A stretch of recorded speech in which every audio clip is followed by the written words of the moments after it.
Acredito, em primeiro lugar, assim, que, de um lado, acredito que os militares eram os assassinos, criminosos, fascistas, etc., etc., coisa que não eram. De outro lado, o pessoal da direita acredita que as Forças Armadas nos liberaram do comunismo.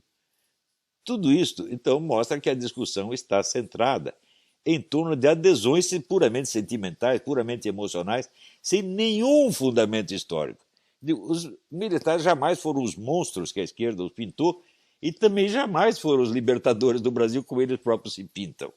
O que aconteceu em 1964? Aconteceu que líderes civis como Carlos Lacerda, Adhemar de Barros, Aurora Andrade e outros criaram um movimento popular que colocou nas ruas o maior protesto de massas que tinha havido até então, que foi a famosa Marcha da Família. Tem 1 milhão de pessoas na rua.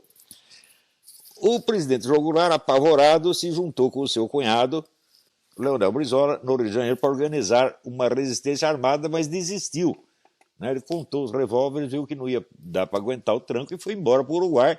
E aí o presidente do Senado, Aurora Andrade, decretou vaga à presidência da República e, automaticamente, o Senado nomeou o presidente e o vice, Raniero Mazzilli. Estava aí acabado o regime de João Goulart. Acabou naquele instante. Qual a resistência que os comunistas ofereceram? Nenhuma, fugiram todos. Não houve resistência armada nenhuma. Você sabe quantas pessoas morreram naqueles dias? Quantas pessoas sofreram violência naquele dia? Foi um líder comunista, Gregório Bezerra, que levou um cacete dos malucos lá em Pernambuco. E o outro foi um estudante maluco que deu um tiro no próprio pé. Isso foi a totalidade da violência no 31 de março, 1º de abril. Ou seja, não havendo resistência militar alguma, para que era preciso a intervenção dos militares? Para absolutamente nada.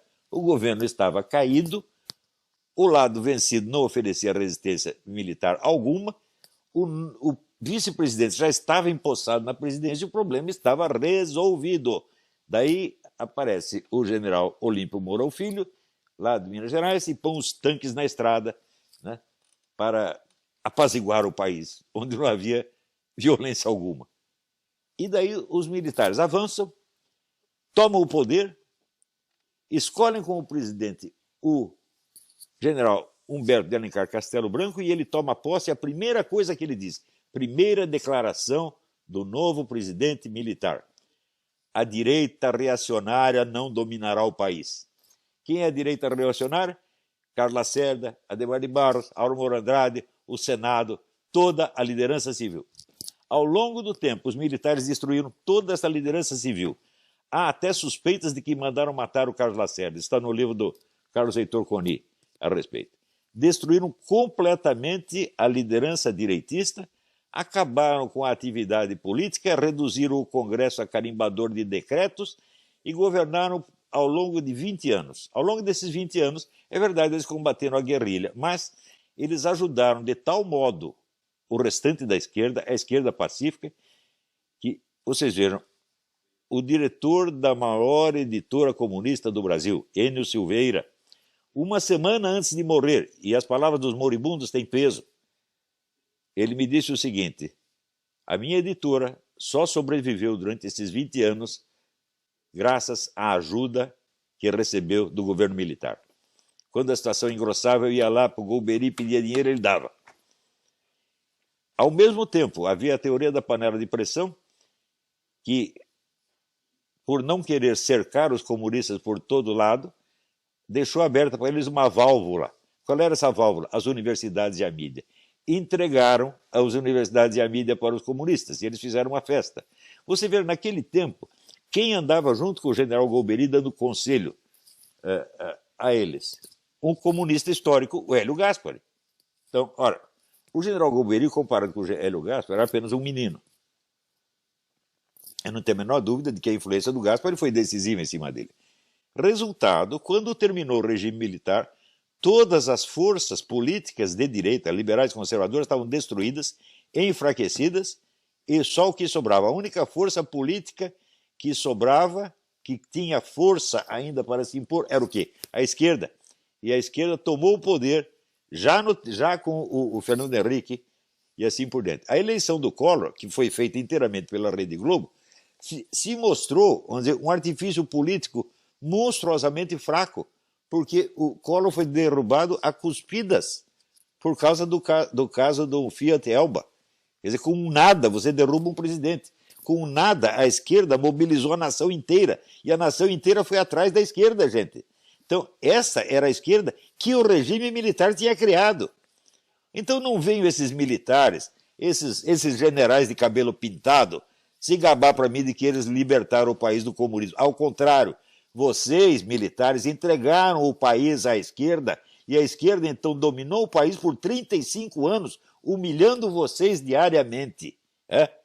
E eu, durante a década de 90, eu ainda fiz várias conferências em entidades militares, o Clube Militar do Rio de Janeiro, o Círculo Militar de Belo Horizonte, a Escola de Comando do Estado-Maior, a Escola de Guerra Naval, etc., etc., mostrando para eles a falsidade da campanha que a mídia estava movendo contra eles. Eu levava para eles as provas de que eles estavam inocentes. E eu dizia, processem esses camaradas, não deixem isso continuar. Mostrem para eles que caluniar as Forças Armadas tem algum preço. Eles nunca fizeram nada, nada, nada, nada, nada. No máximo, faziam uma notinha fiscal, notinha oficial, que era lida pelo comandante e pela mãe dele, e mais ninguém. Então, eles entregaram o país à esquerda desarmada, que nos dominou, nos roubou, nos achincalhou, tá certo? E destruiu o país por 35 anos. Isto é culpa das Forças Armadas. Não acreditem nessa história de que eles são nossos libertadores. Nunca foram. Por que é isso? É muito simples. Qual é a tradição intelectual das nossas Forças Armadas? Elas foram formadas desde o século XIX na mentalidade positivista. Positivista é a filosofia de Augusto Comte, que teve no Brasil mais influência do que em qualquer outro país do mundo. Quando houve a Guerra de 14, o discípulo dileto do Augusto Comte, Émile Chartier, apelidado Alain, escreveu: a causa desta guerra é que o mundo não seguiu o exemplo do Brasil, aderindo ao positivismo. Vocês vejam, então, o entusiasmo que a escola positivista tinha pelo Brasil.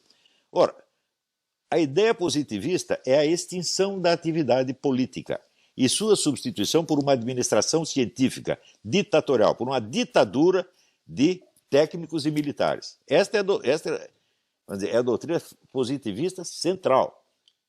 Eliminar, vamos dizer, a discussão política, a liberdade de discussão política e trocar tudo por concepções técnicas e científicas impostas desde cima por um governo de iluminados. Isto é a tradição central das nossas Forças Armadas. Se vocês estudarem direitinho a história das ideias políticas do Eric Voegelin, vocês verão que onde o positivismo conseguiu se impor, logo em seguida foi substituído pelo comunismo. Ele abre as portas para o comunismo.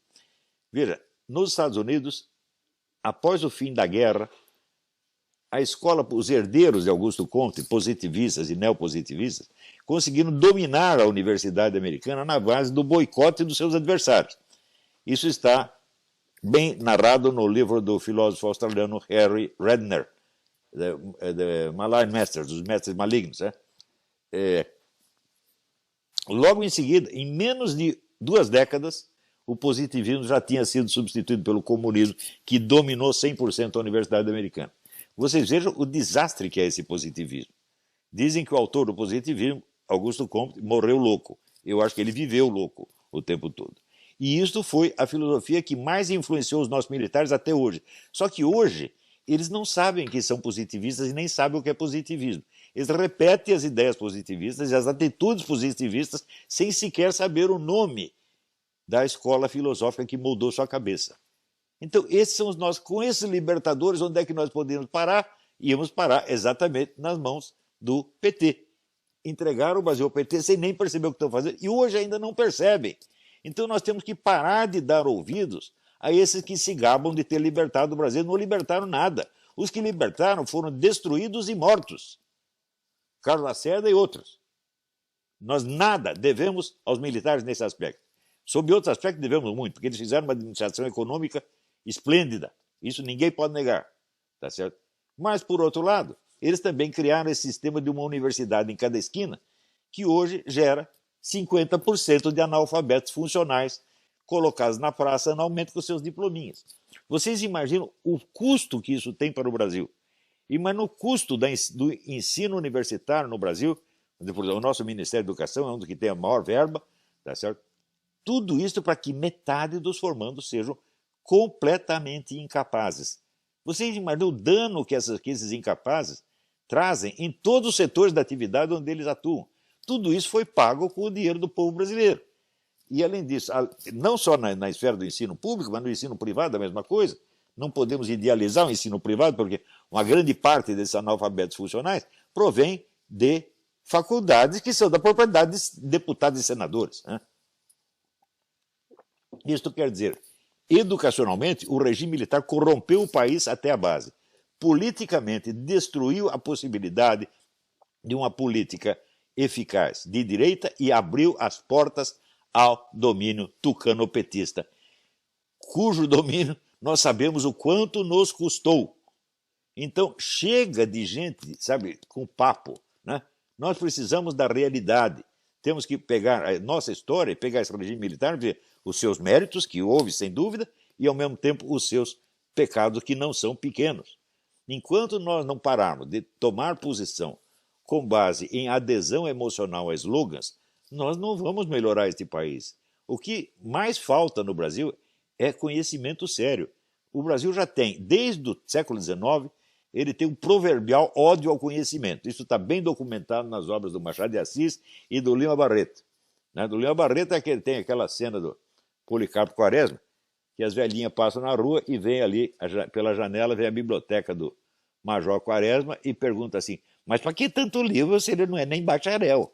Então, no Brasil nós temos o culto do bacharel e temos horror ao conhecimento.